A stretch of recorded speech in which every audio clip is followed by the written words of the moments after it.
Guardians के बारे में मैं कुछ बताना चाहता हूं कि गार्जियन क्या है। किसी भी फैमिली में, चाहे कोई भी परिवार हो, स्कूल भी एक परिवार है और घर पे भी सबके परिवार होते हैं। और जब तक किसी परिवार का कोई गार्जियन नहीं होता है, उस परिवार में शांति नहीं होती है, उस परिवार में तरक्की नहीं होती है, उस परिवार में कोई अच्छाई नहीं नजर आती है, चाहे कोई भी। अनफॉर्चुनेटली अगर किसी के गार्जियन वक्त से पहले दुनिया से जा चुके होते हैं तो वो परिवार बिखर जाता है कि नहीं, सबको मालूम है ये। ठीक उसी तरह से बच्चों का गार्जियन, अगर बच्चों को उनके गार्जियन का कोई साया मयसर न हो, बच्चों को कोई डायरेक्शन उसके गार्जियन की तरफ से ना मिले, सिर्फ पैसा देना या फिर बच्चे को स्कूल पहुंचा देना, बाकी तमाम चीजों से आप आजाद हो गए और बच्चों को स्कूल भेज दिए, ये नहीं है। आपके बच्चे अगर स्कूल आते हैं, स्कूल वक्त पर आते नहीं आते, स्कूल में आने के बाद जो बचे टाइम है उसमें आप उसके साथ क्या कर रहे हैं। आपका बच्चा जब बैग लेकर वापस घर जाता है, क्या आपके बच्चे घर पे पढ़ने बैठते हैं? इसका ख्याल कौन करेगा?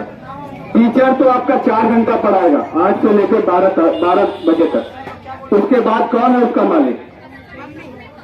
माँ है, बाप है। बाप बहुत बिजी होते हैं, लेकिन माँ, और माँ को हम लोग मजहबी एतबार से जानते हैं कि माँ पहला मकतब है। यानी माँ अगर बच्चों की अच्छी परवरिश करेंगे तो वो बच्चा अच्छा फूलेगा फलेगा। अगर माँ उसके ऊपर ध्यान नहीं देती है तो वो बच्चा कभी भी सही नहीं हो सकता। इसका मतलब सिर्फ ये नहीं कि माँ एकदम से पीएचडी की हुई हो, ग्रेजुएट हो, ये कोई जरूरी नहीं है, लेकिन माँ की पढ़ी लिखी होना जरूरी है। माँ को ये समझना चाहिए कि मेरा बेटा या मेरी बेटी या मेरे जो औलाद है, वो उसका जो दिमाग होता है पैदाइश के वक्त एक सफेद कागज के मानिंद होता है। किसके मानिंद? सफेद कागज। और उस कागज में उसकी माँ या उसके गार्जियन जैसा रंग भरेंगे, वो बच्चा, उस बच्चे के अंदर उसका दिमाग उसी रंग का होगा। अगर उस बच्चे को आपने बचपन से पढ़ाने लिखाने या अच्छी बातें सीखने सिखाने में मशहूर रखा तो आपका बच्चा उसी तरह का बनेगा। अगर आपने उस बच्चे को बचपन से ही मोबाइल पकड़ा दिया या उनके बीच दुनिया की तमाम ऐसो आसाइश के तमाम सामान दे दिए तो वो बच्चा फिर जब बढ़ेगा, जितना बढ़ता जाएगा, उसके अंदर उसी चीज की दिलचस्पी बढ़ती जाएगी। तो ये आप पे डिपेंड करता है कि मान लिया ये सादा कागज है, मान लेते हैं, इस पर अगर हम रेड पेन से लिखेंगे तो ये हमेशा तो रेड ही दिखेगा ना। इस पे अगर ब्लैक पेन से हम लिखेंगे, ब्लैक दिखेगा। उस पर व्हाइट रंग भरेंगे, व्हाइट दिखेगा। और इस पर अगर हम कोई अच्छी चीज लिखेंगे तो पढ़ने वाला इसे अच्छी पढ़ेगा, अगर उस पर कोई गलत चीज लिखेंगे तो पढ़ने वाले को गलत ही नजर आएगा। ठीक उसी तरह से आपका बच्चा, ये सिर्फ और सिर्फ स्कूल के असातिज़ा तक जिम्मेदारी नहीं है कि आपके बच्चे को कितने पढ़ाए। ये जिम्मेदारी माँ पे आयद होती है, ये जिम्मेदारी बाप पे आयद होती है, ये जिम्मेदारी घर के जो गार्जियन है, बड़े भाई भी हो सकते हैं, उस पर आयद होती है कि आप अपने बच्चों को पढ़ाइए। क्या वजह है आज हम लोग क्या हुआ? मादा परस्ती, मटेरियलिस्टिक जमाना है, ये पैसे के पीछे भागने वाला जमाना आया है।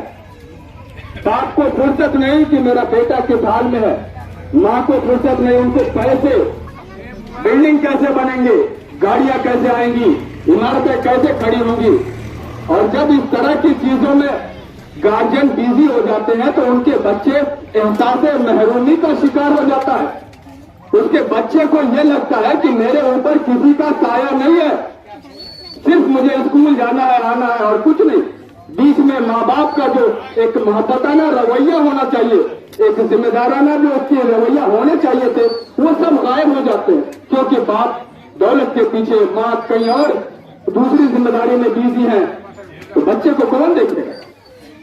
बच्चा तो स्कूल आता है, गाड़ी जाती है आपके घर पे, बच्चे स्कूल आ जाते हैं, लेकिन उस बच्चे को आने जाने के अलावा किसी चीज का एहसास नहीं होता है। उसको लगता है कि हमारे ऊपर किसी चीज का साया नहीं है, हमारे ऊपर गार्जियन का साया नहीं है। जब एहसास महरूमी का शिकार होता है तब वो बच्चा फिर कमजोर हो जाता है। वो बच्चा दिमागी एतबार से सोचता है कि मैं कमजोर हूं, मुझसे और कुछ नहीं हो सकता। फिर उस बच्चे का आखिरकार रिजल्ट ऐसा होता है कि वो आगे जाने के बाद जिस मकसद से वो आगे बढ़ना चाहता था वो मकसद टूट जाता है और फिर वहीं पे आ जाता है जहां से वो उठा था। तो मुझे लगता है कि इस वक्त गार्जियन को चाहिए, आज हम लोग कहते हैं फला का बेटा डॉक्टर बन गया, आपके पड़ोस में ही एक डॉक्टर अभी मेडिकल पास किया है, बहुत लड़के हैं इंजीनियर बनकर के जॉब कर रहे हैं, बहुत लोग हैं टीचर बनकर जॉब कर रहे हैं। आप कह रहे हैं कि फला का बेटा कैसे पढ़ लिए? आपने कभी गौर किया कि पिछले 15-20 साल तक उसके पीछे उनके गार्जियन का क्या रोल रहा है?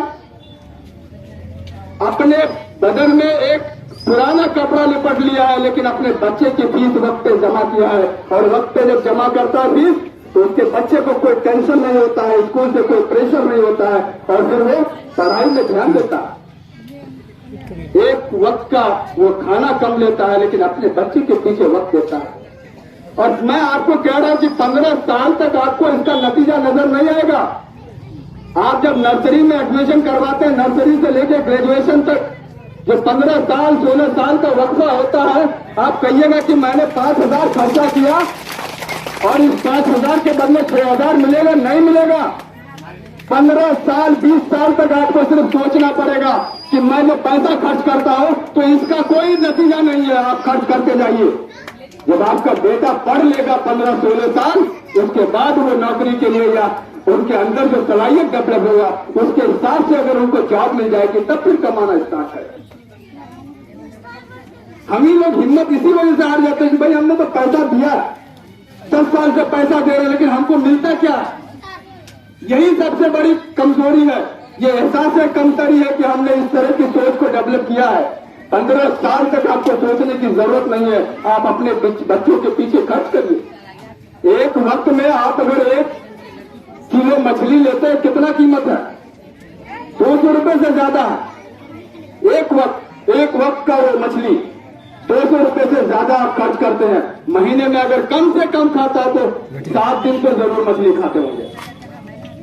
1500 रुपए मछली में आप खर्च करते हैं, लेकिन 250-300 रुपए देने में आप अखर जाते हैं कि मेरा बेटा के पीछे मैं ये 250 रुपए क्यों देता हूं?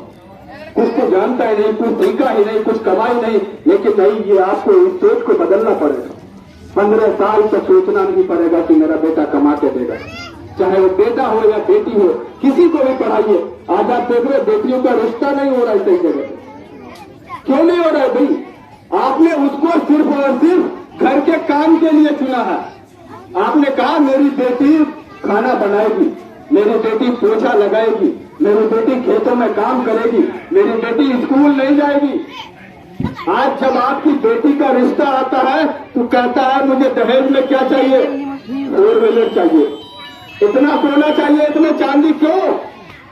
क्योंकि जो कोई एक रोजगार वाला लड़का आता है तो वो आपकी बेटी को देखता है, आपकी बेटी तो कुछ बड़ी ही नहीं है, आपकी बेटी के अंदर कोई सलाहियत नहीं है। नौज़बिल्लाह, खुदा ना खास्ता अगर आपको बुरा लगे तो माफ कीजिएगा, वो अपने आप पर शादी को भी बोझ समझता है कि मुझे इसको पालना पड़ेगा, 20 साल 30 साल 50 साल पालना पड़ेगा, इसलिए इसके लिए मुझे पैसे पहले ही ऐंठने होंगे। तो वो कार की शक्ल में, सोने चांदी की शक्ल में, दहेज की शक्ल में पैसे मांगते हैं। ये बुराई सरेआम हो रही है और इसके पीछे वजह यही है कि आपने बेटियों को कमजोर करके रखा, उसको पढ़ने का मौका नहीं दिया। अगर वो भी जॉब में जाएंगी, वो भी पढ़ेंगी, वो भी अच्छा काम करेंगी तो उसको अपने पैर पे जब वो खुद खड़ी हो जाएगी तो उसको दहेज देने की जरूरत नहीं पड़ेगी। बल्कि जो पैसे आप दहेज में खर्च करना चाहते हैं, जो पैसे आप लोग सोचते हैं या हम लोग सोचते हैं कि दहेज में देंगे, अगर वो पैसे उसकी शादी से पहले उसकी जिंदगी में पढ़ाने लिखाने में खर्च कर दिए तो आपको न दहेज देने की जरूरत पड़ेगी, न आपको लड़के खोजने की जरूरत पड़ेगी, बल्कि अच्छे से अच्छे लड़के आएंगे और रिश्ता करेंगे। ये हकीकत है, मैं तकरीर नहीं कर रहा हूं, बस आपसे बात कर रहा हूं कि इस तरह की चीजें हो रही है। इसको रोकने का सिर्फ और सिर्फ एक ही हथियार है, वो है तालीम, एजुकेशन। आप एजुकेशन दे दीजिए, 4 बच्चों को पढ़ा के भी आपकी बेटी खा सकती है, आपके बेटे खा सकते हैं। जब उसके अंदर एजुकेशन होगा तभी ना, जब तक एजुकेशन नहीं होगा तब तक कोई बदलाव नहीं आ सकता। बड़े बड़े लोगों को, अल्लामा इकबाल को देखिए, आपको मैं वाकया सुना करके वापस अपनी जगह बोलने को बहुत चीजें हैं, पूरा दिन खत्म हो सकता है। लेकिन मैं एक वाकया सुना करके वापस, उस वक्त भीमराव अंबेडकर ने कानून लिखा, तब 1947 के बाद जब वो कानून लिखा था, उस वक्त 1900 आजादी के बाद, उससे पहले जब वो पढ़ाई कर रहे थे, वो अनफॉर्चुनेटली वो क्या था, बदकिस्मती से समझिए कि वो एक हरिजन जाति से बिलोंग करता था। कौन से जाति से? हरिजन। जब वो स्कूल लाइफ में जाता था अपना स्कूल, तब उसको गेट से मारा जाता था। वो अगर स्कूल टाइम पे भी आता था, फर्स्ट बेंच पे बैठने की जगह उसको पीछे बिठाया जाता था। वजह क्या? कि वो महार जाति के थे, हरिजन जाति के थे। उसको पानी गिलास में पीने नहीं दिया जाता था, बेवजह मारता था। ताकि मारता इसलिए था कि वो ये सब जुल्म और सितम के बाद पढ़ाई छोड़ देगा, वो पढ़ेगा नहीं। वो पीछे बैठ के ही सही एजुकेशन लिया, तालीम लिया, और वक्त ऐसा आया कि भारत की सबसे बड़ी किताब अगर है वो तो भारत का संविधान है, और उस किताब को डॉक्टर भीमराव अंबेडकर ने अपने कलम से लिखा। और आज पूरे देश को चाहे वो किसी भी जाति के हो, भीमराव अंबेडकर के उस लिखे हुए कानून को मानना पड़ता है। जिसने संविधान का खिलाफ किया उसको जेल की सलाखों के पीछे जाना पड़ेगा। तो वो ताकत है जिसको बेंच पे बैठने नहीं दिया जाता था, आज